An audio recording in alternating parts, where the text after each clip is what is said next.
জেরুজালেমের আল আকসা মসজিদ কম্পাউন্ডে গতকাল রাতে অন্তত ৯০০ ইসরায়েলি নাগরিক প্রবেশ করেছে, যা পূর্বে দুই পক্ষের মধ্যে থাকা শান্তি ও নিরাপত্তা চুক্তি লঙ্ঘন হিসেবে দেখা হচ্ছে।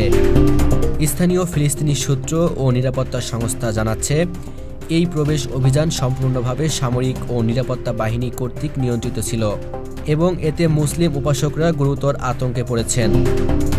ফিলিস্তিনি প্রশাসন বলেছে, এই ধরনের প্রবেশ ফিলিস্তিনিদের ধর্মীয় স্বাধীনতা ও চুক্তিভঙ্গের পরিসরকে অবমূল্যায়ন করে।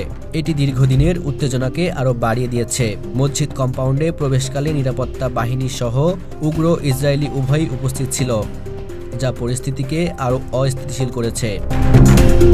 ইসরায়েলি পুলিশ দাবি করেছে, এই অভিযান ধর্মীয় পর্যটন এবং নিরাপত্তা রুটিন অংশ হিসেবে পরিচালিত হয়েছে। তবে আন্তর্জাতিক পর্যবেক্ষকরা মনে করছেন, আগের শান্তি চুক্তি অনুযায়ী আল আকসা কম্পাউন্ডে প্রবেশের ক্ষেত্রে সীমাবদ্ধতা থাকা উচিত। এটি চুক্তিভঙ্গ হিসেবে বিবেচিত হচ্ছে এবং ফিলিস্তিনি ও ইসরায়েলি শক্তির মধ্যে নতুন সংঘাতের ঝুঁকি তৈরি করছে।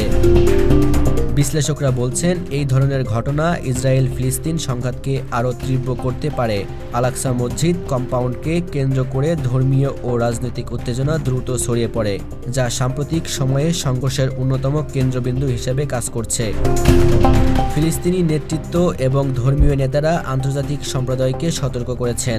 তারা বলেছেন, যদি ইসরায়েল পুনরায় কম্পাউন্ডে এমন প্রবেশের চেষ্টা চালায়, তবে তা সহিংসতা ও ব্যাপক মানবিক সংকটের দিকে নিয়ে যাবে।